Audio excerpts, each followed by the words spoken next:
My lawyer advised me to warn you in advance before jump scaring you with Taylor Swift music again, so you won't be able to sue me. So I'll let you know, but I won't let you know when. So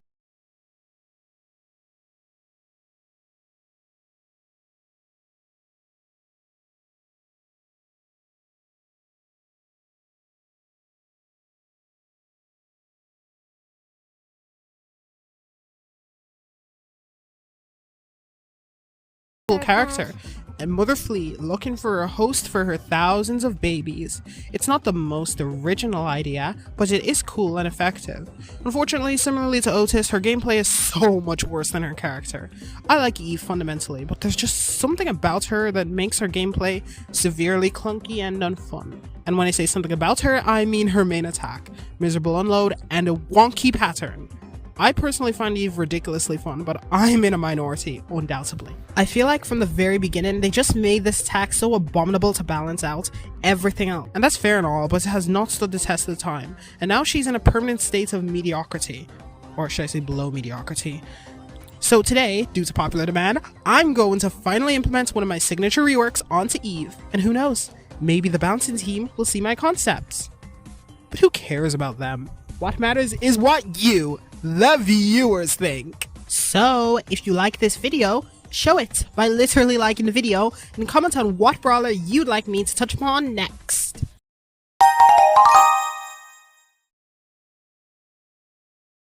Eve has quite a few problems, and that's been quite clear to me for a while. I've always been an Eve enjoyer. There's a lot to like about her kit, and in spite of the grievances I have with her, she is pretty fun.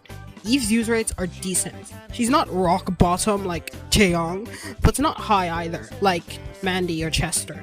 Ever since she got her hyper in December of 2024, she permanently leaped from bottom 10 in use rates. But even then, she's just never been fun for most people. She gets the job done and all, but her kit is just mechanically clunky in lots of areas, and it hinders her a lot. Eve's main attack has a multitude of issues. First and foremost, she has both bad unload and reload, which is a recipe for disaster. Having one is fine. Having both is not ideal. X-Shooter also has a miserable pattern that's pretty much impossible to land even half the time without unnatural order. It's just way too many issues for one main attack. And in this day and age, the rest of Eve's kit isn't even that oppressive, so it's not a fair trade. Ollie having a miserable main attack is a fair trade for his high health and disgusting hypno mechanic, even if it makes him pretty unfun to play for most people. Colonel Ruff's having mediocre DPS and the inability to do much himself is a fair trade for his being arguably the best supports brawler in the game with the ability to turn Tick into a tank, give brawlers power level 12 on demand, and bestow free hypercharge. Man, I love Ruffs. My point is that Eve doesn't need so many drawbacks in this day and age. One thing that's been very clear to me for a while is that water walking is a crutch for Eve. The only reason she's not bottom of the barrel left here. Notice how Eve has never been competitively bad. She's been really, really niche, but never bad, or more so useless, that's a better word for it. That's because of water walking. It's like her one and only saving grace. You may be thinking, but Dizzy, it's a part of her identity. That isn't a problem. Oh, it is a problem, my friend. Look at the rest of the water traversing cast. Are they purely bound to maps where there's water? Would they be useless if their traits was robbed from them? Angelo has been one of the best snipers for 2 years now. Taking away water walking would cripple them a bit, but they'd still have so much more to offer. It wouldn't be that big of a deal. Ali is the same case. Take away the traits from her and she's only losing a bit of versatility. She still has a lot to offer. If anything, Ali's more of a bush merchant than anything. She's the best assassin on Undermine due to her stealthy nature. The ability to swim is really just a bonus for her. With Juju, water walking is just a small piece of the bigger picture for her, and Shade barely benefits from it as is. The only thing taking it away from Shade would do is kill its meta relevance on Safe Zone and a bridge too far. But that is all nothing compared to Eve. If you took the traits away from Eve, she's suddenly completely useless in the meta, because in her current state, walking on water is all she has going for her. A lot of people think that her traits no longer being unique to her is a problem, but that was never the case. And I knew it even when Angelo released. The real problem is that these more nuanced brawlers really shed light on Eve's real problems. Her main attack is garbage, her babies are pretty inoffensive and easily killed. All of this is accepted just because she can walk on water. The reason Eve's kit sucks so much is because it was crafted around water walking, like how Ollie is crafted around taunting. But if you suddenly gave 8 other brawlers taunted in their supers, suddenly Ollie's bad main attack doesn't feel justified anymore. The thing is, however, that unlike taunting, I think exploring Eve's traits and giving it to more brawlers is a very good idea. The problem is that once you do that, Eve herself needs to be updated. She should be a sniper counter extraordinaire, who also happens to be able to walk on water. Not the one who walks on water and does some other stuff. That's what I plan to do with my rework. Make her feel more dynamic, give her more to do than be the one that you have to pick on water walking maps because she's the only ranged water walker aside from Angelo. Aside from being outdated and being way too reliant on her traits, Eve is also power crapped. No, not by Angelo, not by Ali, not Shay, Juju, or Orti.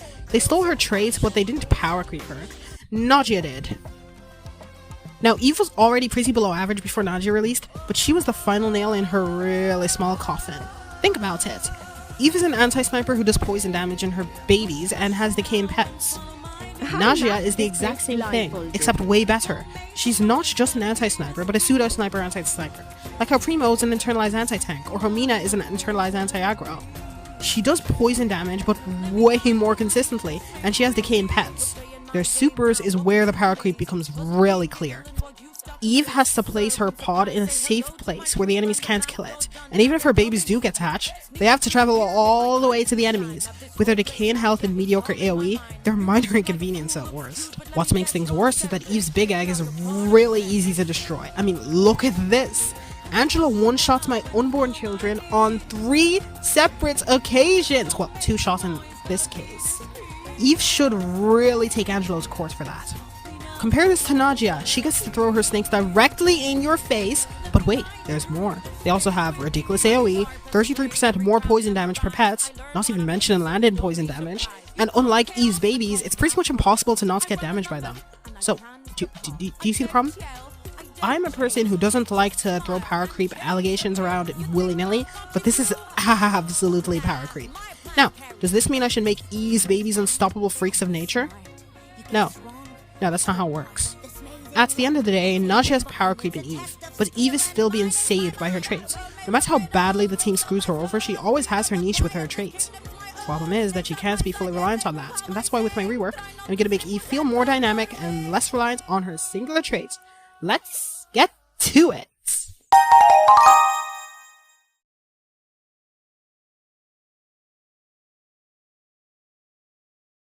Like with my Jessie rework, check that out if you haven't already, I'll begin by reworking her kit as is. Then I'll add Buffies on top of it for the sake of completion. Now, you do not want to be buffing Eve too much. Even to this day, despite her only being viable on like 3 to 4 competitive maps depending on the meta, she's not terrible. She always has her use cases because of her traits, regardless of the meta. This rework's goal is more to improve her mechanically and less to give her meta relevance. The latter just comes naturally. First and foremost, let's cut straight to the chase. Unnatural order needs to be base kits. Now, I've noticed recently that I've been making a lot of calls for base kits that when you actually look into it are really unnecessary. I'll admit that I am guilty of that. It's ironic considering what I said about Energize in my Jessie video. But unnatural order is a case where this should indisputably be base kits. Here's my Sub-Zero cold take. Flat out permanent DPS buffs and ridiculous crutches should never ever be star powers. Ever. I've always hated this star power. It's really, really badly designed. You're basically locking the ability to make Eve's attack not terrible behind a star power, and that's just not ideal at all. This existing hinders Happy Surprise from having any use cases at all, unless it's dumb broken like it was initially. I'm also gonna say 20 is an excuse to jump scare you with Taylor Swift again. You're welcome. There's no creativity in the star power. It's basically just turn this terrible attack into a terrible but at least salvageable attack because you can actually land it now. Goodbye, awful crutch star power, you will definitely not be missed by anybody at all. One of Eve's problems is that her babies often just flat out die before they can even come out. 5 full seconds of hatching is abominable. So what if her new star power reduced the amount of hatching time by 50%, so 2.5 seconds? This would give enemies less time to destroy her pod. That was my initial idea at least, until I remembered about her hypercharge. This change would not synergize well with it, so instead, I'm giving it a whopping 75% shield. Almost impossible to kill, and that's the idea. It was synergized masterfully with hypercharge. A lot of people suggest to make a buff to the pod base kit, but this is the exact sort of thing that makes her too strong. Now that your natural order is base kit, Happy Surprise spawns off Eve's first egg, and that's a good buff when you think about it. The star power goes from being complete garbage to pretty good, with this singular change. Now, if you want the babies to spawn safely, you have to sacrifice Happy Surprise. The trade-off actually kinda worth it. Now, one more minor change. The hatchlings spawned from her motherly love gadget don't decay in health. I do not see why they do. It makes no sense to me. Plus, I love the idea of full HP Eve with an army of hyper babies behind her, just ready to latch on the moment she takes any damage. I actually think that with this change, motherly love could have potential for competitive viability maybe. Lots of work is still needed though. I've always loved this gadget and I hope they never change it. I remember back when our hyper came out, people were sure this had potential, but it went nowhere, unfortunately. Problem is that jump is just so hard to let go of because of how versatile it is. So you need to make this gadget really, really good to make the trade-off worth it. That's what Buffies are for. Another thing you could do is give Eve's babies the ability to walk on water. And like that, I've reworked Eve. The star power rework is the main thing, but all these changes combine and enhance her strength outside of water walking. Suddenly, she actually feels like she can function as a great sniper counter, but like good balance should, she still keeps her main attack weaknesses. Also, if Happy Surprise is too strong, they could easily adjust it so the small egg spawns hatchling instead, but I don't think that'd be necessary. Let me know what you think, because we're headed on to phase 2. Let's take our newly reworked Eve and give her Buffies.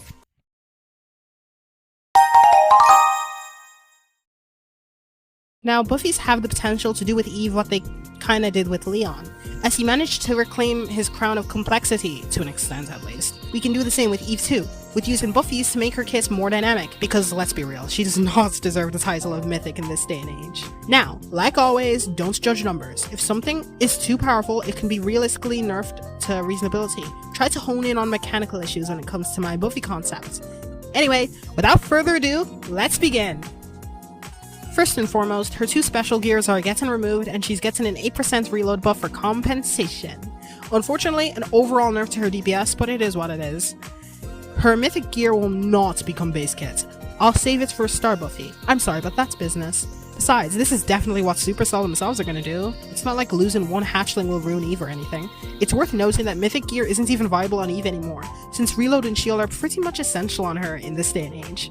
And her babies are absolutely horrendous at everything, so you're only using Eve for the traits. Also, I'm buffing Eve a lot more than you think, so we need to take things away from her to compensate if we want to avoid her becoming too strong.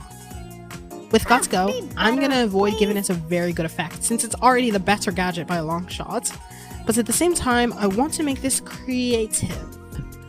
The hatchling Eve spawns gives her a short burst of movement speed when it's destroyed. I wanted to avoid buffing the jump itself, so this is the viable alternative. The more you buff the jump, the harder it is to make Motherly Love viable. That's why I aimed for such a weak Buffy for this one. I also don't want to make jump gadgets like this or rocket laces aimable because then you can no longer react quickly with a tap and are forced to drag. Now, with Motherly Love, things get very, very interesting. Leon's clone projector was reworked to have 2 activations. So what if we did the same with Motherly Love? I like double activation gadgets, they're really fun. Basically, Eve can tap her gadget button a second time to destroy her big egg early and fully recharge her super. Yeah, that's right. If Eve destroys her pod herself, then the babies will hatch. So basically, what you can do is place your super right next to you and press gadget button twice and boom! You've got healing hatchlings at the ready and another super. Now, my first thought was that this will need a cooldown nerf to compensate, or else you'd be able to spam this forever and basically never die. But I've thought long and hard about this and realized that it wouldn't be a really ideal strategy. I'll give it a cooldown nerf anyways for safety. The gist of it is that you can get your healing hatchlings without losing anything, but if you wait for them to hatch naturally, you can't get your super back. Another way to preemptively nerf this is to reduce the healing for early hatching, so that you're partially penalized for not waiting, because Motherly Love gives ridiculous amounts of healing. This safe zone game really showed me that this gadget has potential to be insanely toxic if it becomes too good, so I believe in these trade-off nerfs. Here's the final result.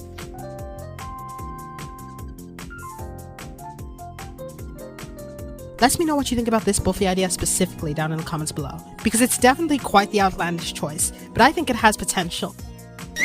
On to her star Buffies. For her new star power, I'm just giving her back the baby I robbed her of previously and giving them 20% more health. Considering how bad Eve's babies are, solely the mythic gear for the star Buffy isn't enough. Making them tankier will make them more annoying to deal with, especially with the hypercharge. For Happy Surprise, I want to be a bit creative. Eve's small egg now slows enemies slightly. This rewards you for hitting a complete sequence and also makes it easier to chain another sequence. I also like the idea of getting buffs off both the biggest and the smallest egg. The slow will be very weak though. Finally, we have our Hyper Buffy. With this, I want to take further advantage of the fact that Eve's main attack is a 3-shot sequence. Eve gains a 5% damage buff for each consecutive egg landed.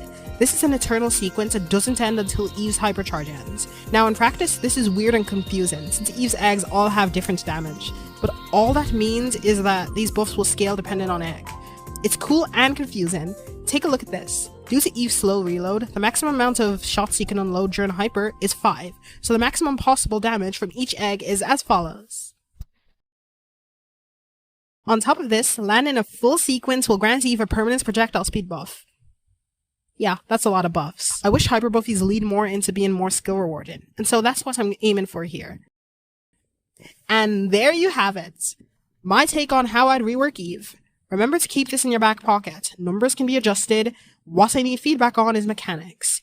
Eve mains, be sure to give your feedback. What you would do differently, what did you like, what did you not like, let me know and why. I honestly really enjoyed reworking Eve. Her mechanics have a lot of potential to make her really wacky in a fun way, but she's been held back by her traits and has been left to mechanical power creep for 4 years. If anything, it's a miracle she's not terrible in this day and age. And of course, if you enjoyed the way I handled Eve, don't hesitate to like the video and comment on what brawler you'd like me to tackle next. Heads up, but I am going to be participating in the next Supercell Make campaign. Likely. I don't know, I haven't decided yet, but I probably will. I'm already brainstorming ideas and will be sure to share them once I have a solid idea of what I want. This is a great opportunity to put my creativity to the test and maybe learn to appreciate Clancy's character more. So I'm looking forward to that. Stay tuned and bye now.